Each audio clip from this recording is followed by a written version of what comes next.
उसी वक्त चौधरी मुदस्सिर ने जल्दी से शराबी से खंजर पकड़ते हुए कहा, अरे मेरे शेर, रुक जा, बस बहुत हो गया। ये तो मामूली किसान है, तुम इसके सस्ते खून से अपने हाथ गंदे क्यों करना चाहते हो? तभी उस शराबी ने चौधरी की तरफ देखते हुए कहा, मुझे छोड़ दो पापा, आज मैं इस मामूली किसान को नहीं छोड़ूंगा। इसने मुझे बेटा क्यों कहा? चौधरी ने गुस्से से नसीर की तरफ देखते हुए गुस्से से कहा, अरे ओ किसान, तुम्हारी हिम्मत कैसे हुई मेरे बेटे को बेटा कहने की? तुझे पता नहीं ये चौधरी फरहान है, और तुम इसको सिर्फ चौधरी साहिब कहकर बुलाया करो, क्योंकि चौधरियों में हमेशा तमीज़ से बुलाना चाहिए, वरना ये 24 घंटे अपने साथ तेज़ धार खंजर लेकर घूमता है। शुक्र मनाओ कि मैं मौके पर आ गया, वरना अब तक तुम ऊपर जा चुके होते। और मैंने तुम्हें कितनी बार कहा है कि अब अपने उस पढ़ाकू बेटे को, क्या नाम था उसका, हाँ याद आया, रईस, इसको काम पर लगा लो, लेकिन तुमने उसको मेरे बेटे के कॉलेज में ही दाखिल करवा दिया है। कल मैं वहाँ से गुजर रहा था तो मैंने उसको उस कॉलेज से निकलते हुए देखा था।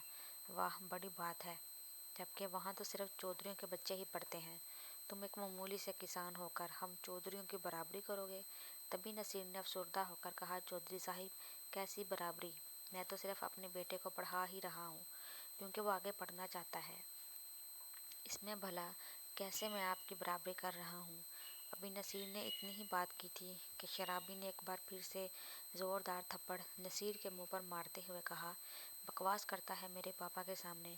कल से तो अपने बेटे को यहाँ काम पर लेकर आएगा, वरना तेरा मैं वो हशर करूँगा कि तू नहीं समझ पाएगा कि मैंने तेरे साथ किया क्या है। ये कहने के बाद फरहान ने चौधरी से पूछा, पापा, वैसे उसका बेटा दिखता कैसा है?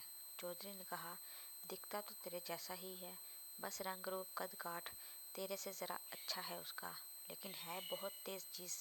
चौधरी की ये बात सुनकर फरहान ने कहा, ऐसा लड़का तो पूरे कॉलेज में एक ही है, उसका नाम भी रईस है, बल्कि उसका पूरा नाम रईस नसीर है शायद। तभी चौधरी ने कहा, अरे यही तो है नसीर, और रईस इसके बेटे का नाम है।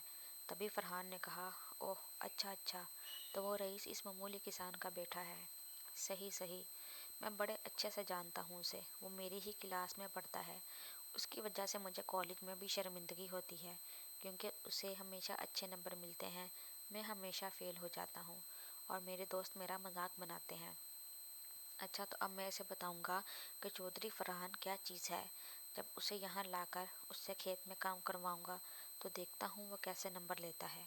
ये कहने के बाद फरहान ने नसीर को गिरेबान से पकड़कर कहा, अरे ओ मामूली किसान, कल सुबह अपने बेटे को साथ लेकर आना, वरना मुझसे बुरा कोई नहीं होगा। ये कहते हुए फरहान लड़खड़ाता हुआ वहाँ से चला गया। तभी चौधरी ने नसीर की तरफ देखते हुए कहा, देखो किसान, तुम्हें मालूम है ना मैं तलीम याफ्ता चौधरी हूँ, इसलिए मैं तुम्हारी भलाई के लिए ही कह रहा हूँ कि अब तुम अपने बेटे को अपने साथ काम पर लगा लो, क्योंकि तुम अब बूढ़े हो, इसलिए तुम्हें पढ़े लिखे लोगों से बात करने की तमीज़ नहीं रही। मेरा बेटा तुम्हारे बेटे से ज़्यादा पढ़ा लिखा है, क्योंकि मैं हर साल हज़ारों रुपए देता हूँ उसको पास करवाने के लिए, तभी तो वो हर साल नई जमात में जाता है।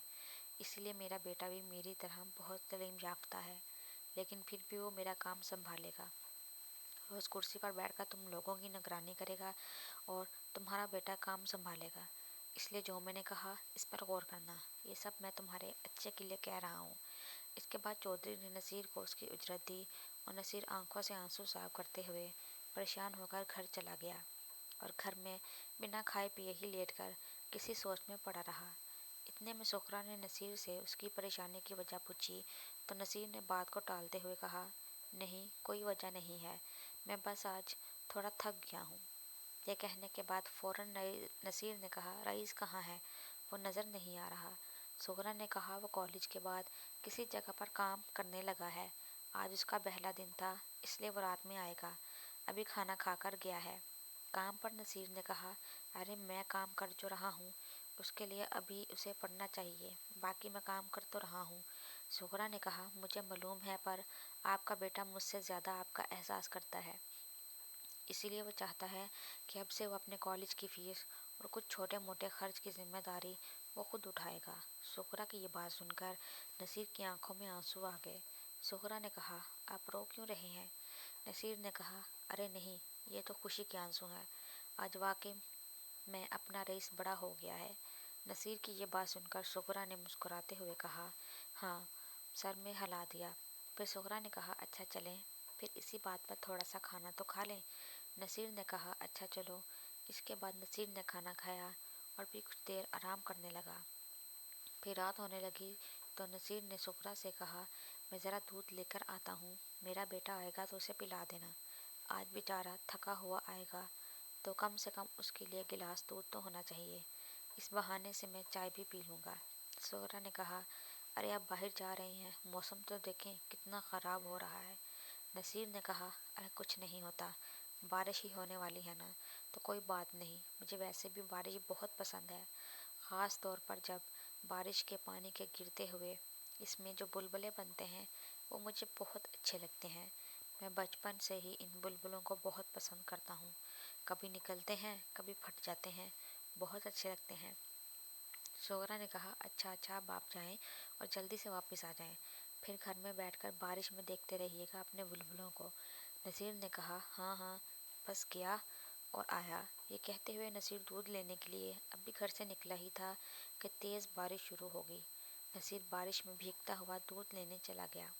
پھر جب نصیر دودھ لے کر واپس آ رہا تھا، اس دوران سڑک بالکل سنسان ہو گئی تھی، بارش کی وجہ سے کوئی آ جا نہیں رہا تھا سوائے نصیر کے۔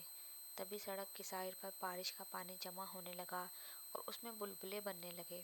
نصیر ان کو دیکھ کر بہت خوش ہو رہا تھا کہ تبھی نشے میں دھت چودھری مدثر کا بیٹا فرحان بھی کہیں سے دندناتے ہوئے آیا رہا تھا۔